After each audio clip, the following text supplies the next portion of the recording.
Solid, di ba? Sobrang clear. Paradise talaga. Walang tatalo sa beach dito sa Pilipinas. Para sa mga digital nomad dyan, ang ganda ng view.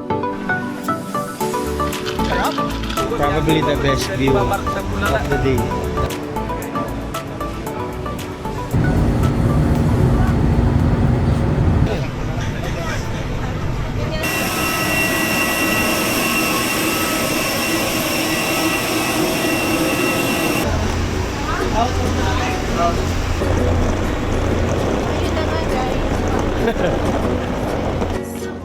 Fresh na fresh, may bagong renovation sa Boracay Airport.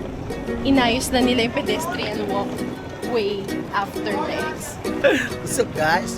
What's up, guys? We're in the hood.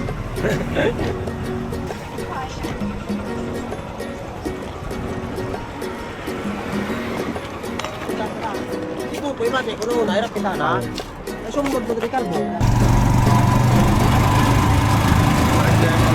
Nasanay yun na.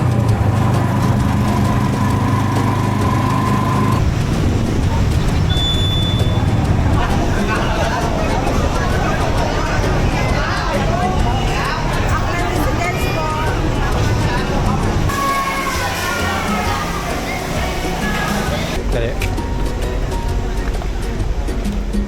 Wait lang.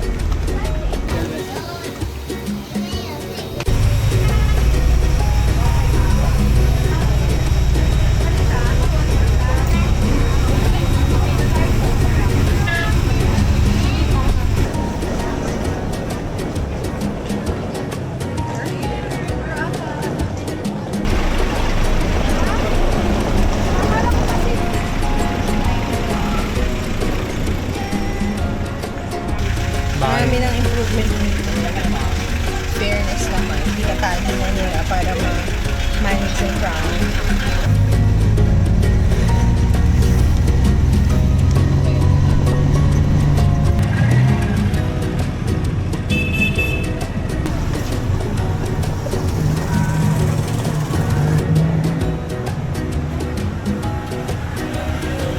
Yo guys, kakarating lang namin dito sa resort namin. Maganda to guys. Pakita namin sa inyo yung ano mamaya, yung kwarto. Hello po.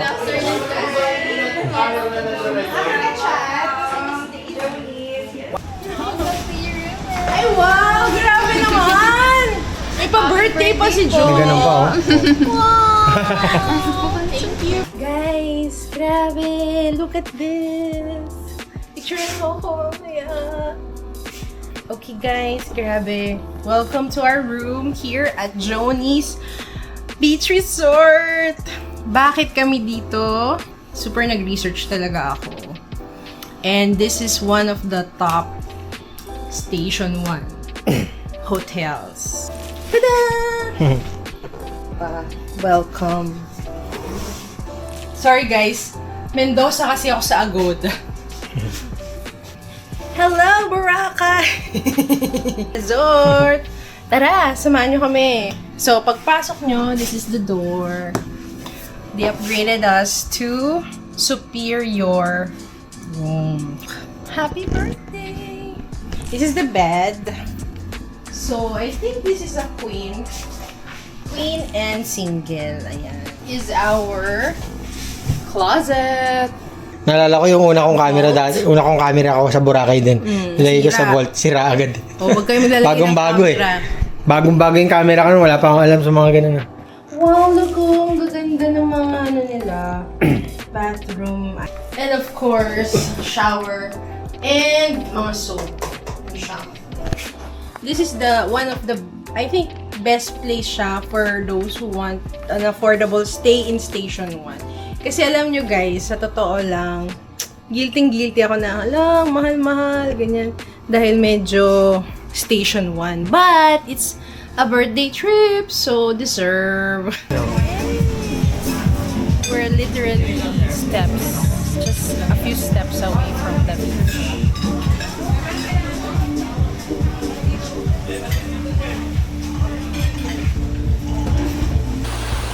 O yan guys, nakita nyo, naglalakad tayo sa beach.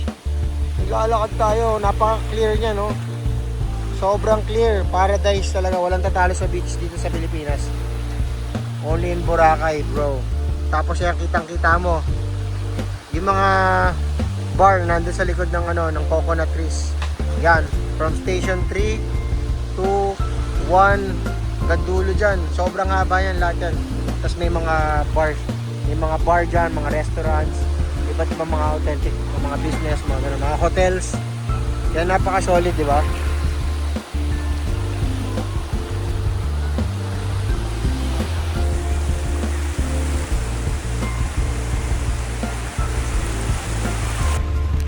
Chorizo burger.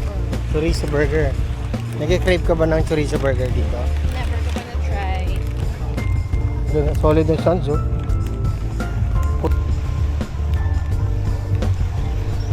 Kitang-kita mo yung pagkaputi ng suns. Sobrang powderish.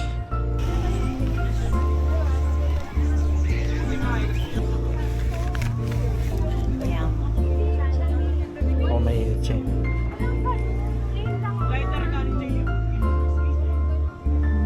Solid naman.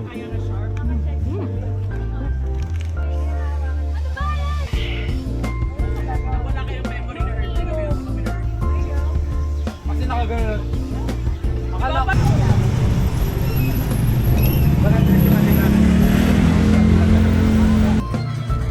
Nasa Diniwid kami, paborito namin dito sa Diniwid kasi napakasimple lang ng lugar.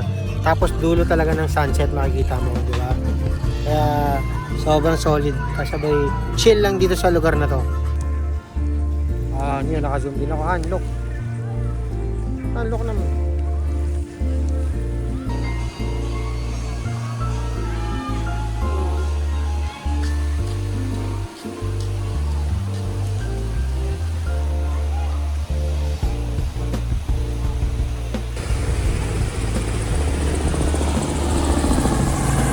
Beachfront dito sa Boracay, napakaganda nito. Tingnan nyo guys ha. Papunta tayo sa beachfront. Makikita nyo kung gaano kaputi yung yung mga sands, gaano ka pino, tapos gaano ka blue-green pristine waters yung nasa beach ngayon. Tingnan nyo guys. Solid, di ba? Yes sir! Uy! What is up? Uy! Grabe kung gaano ka clear yan. Kitang-kita mo. Pag nag-swimming ka dun banda, kitang-kita mo yung mga isda. Kasabay mo lumangoy dito. O yan guys, nakita nyo, naglalakad tayo sa beach. Naglalakad tayo, napaka-clear nya, no? Sobrang clear, paradise talaga. Walang tatalo sa beach dito sa Pilipinas. Only in Boracay, bro. Tapos yan, kitang-kita mo. Yung mga bar nandun sa likod ng ng coconut trees. Yan, from station 3 to 1 hanggang dulo dyan. Sobrang haba yan lahat yan. Tapos may mga bars. May mga bar dyan, mga restaurants. Iba't ibang mga authentic, mga business, mga ganun, mga hotels. Yan, napaka-solid, di ba? O, tips yan sa pagtitipid. Yes. O, Ayaw natin ng special. sa mga nagtitipid dito, gusto niyo magpunta sa Bulabog Beach, punta lang kayo sa Medi Mall. Baba kayo doon. Wag niyo kunin yung special.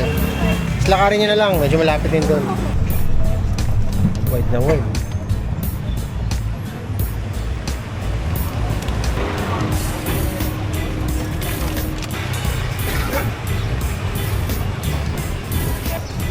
Okay guys. Punta tayong Bulabog Beach para maiba naman. So, Saka ngayon, kalmado dito sa side ng White Beach. Mas malakas yung waves. Mas iba yung atmosphere doon kasi dito.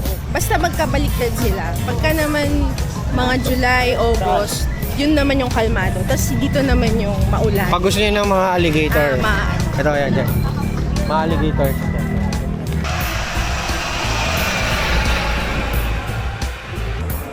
Dati yung iba may mga bahay-bahay pa rin, no? Super high-end ang mga sa walang Ngayon dami na choices. lalo na yung food. May budgeted. May budgeted talaga. Meron pang sosyalan. Ngayon, marami ng 150 lang per head. Kaya nga target namin, pagdating sa 50 years old, kailangan nakasettle na kami dito kasama yung mga pusa namin, pamilya namin. Nakabenta na lahat ng mga bahay namin. Malay na. Parang daming bahay. Ito, itong lugar na to, pagdating mo dito sa Bulabog Beach, meron agad na pictorial area na makikita mo. Doon yung pictorial area na Boracay yan. Uy, Biglang may ganun, ano? Pag may ganun, biglang ano eh. Naghahanap ng court. Naghahanap ako agad ng court eh. Nangangati yung kamay ko. Pagka may mga sports eh. O, diba? Yung nagbe-beach volleyball ko. So, ang dami na mga apat na yung nakikita kong volleyball court dito. Sana naman magkaroon ng basketball by the beach. Kakaiba yun. Kasi Kite surf. dito kasi yung mga activities sa Boracay. Yung mga sports activities. So, napaka-authentic yung feels dito, no? Parang ang daming ganyang kubo-kubo na ano. Na style. At marami ng cafe. Look at this. Barkada Cafe, di ba? Diyan makita mo lahat ng pagka dito ka nakatira, nasa unang panahon. Akin to! Akin to, no? Ganun, no? Maswerte yung mga anak-anak nila. Generation to generation. No? Sila Magellan. Akin tong... Yung unang dumating si Magellan, dito siya una naligo ng beach eh. Sa Bulambog Beach. Tsura. Ganda naman na itong 7 Stones, baka naman. Next time, baka boy tayong chat. Ano nga ako ah? Ano sinasabi? May mga ano ba? Coconut tree. Isa sa mga magaganda at luxury hotel dito sa Boracay, itong Aqua Boracay. Napaka-solid dito. Parang may nararamdaman ako sa lugar na ito.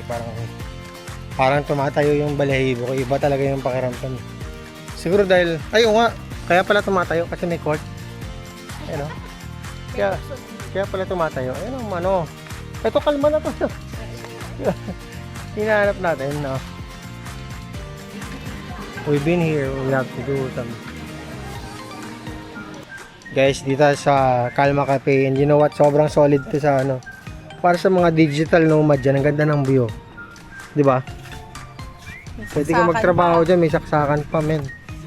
Wala pa dyan, dun pala. Yun o, may saksakan pa, may plugs. May plugs dyan. Yay! Wala pa, men. Wala pa yung mushroom. May mga bato-batong area pa around the ano, the place. Tapos may mga coconut tree pa. Hindi ko alam kung coconut tree yan, basta ang ganda ng trees. Meow! Ay, boy, sapa. Meow! Kalma. Meow! Meow! So, itong kinuha natin yung kanilang bestseller na matcha oat.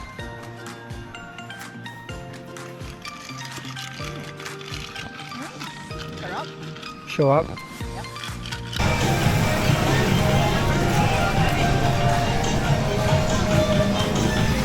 Bills. Your bills in one app. Probably the best view of the day. Grabe, solid oh. Ganda ng ano, combination ng ilaw.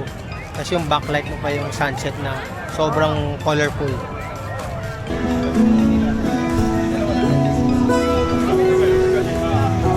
Alam nyo guys, yung binabalik-balikan talaga namin dito is ano, pangalan na ano? Pares. Paris Hilton. Paborito namin na binabalik-balikan na sa Station 3, no? Almost Station 3, katapat ng beach. Talagang gusto namin. Kasi daming kanin, sarap ng Paris. Yan, tinan nyo guys. Sa halagang 190, yan. Meron na kayong ganyang ka-solid na Paris. Puno-puno ng sabaw.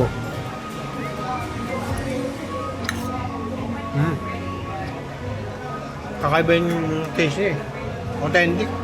Beachfront.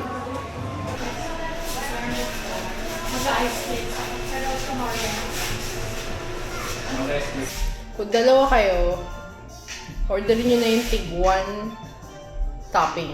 Tapos kung ano yung gusto yung combination, yun yung i-order nyo. For example, yung sa amin, caramel yung in-order nyo topping, mango yung in-order nyo topping. Yung gusto kong matikman is yung mango na may caramel. So dahil isa kami nun, pareho kaming nakatikim ng dalawang topping kahit na 1 topping lang yung in-order namin. So saan to? Sa Burger King ka, no? Yung sa'yo? Dapat makuha natin yung man sa ilalim. Si mangga. Go! Masarap. Grabe. Parang ito na yung favorite ko ah. Napaka-solid ng sunset, oh. Yung dulo talaga makikita mo, eh. Oh, I like that song. Ano yun, naka-zoom din ako. Unlock. Unlock naman.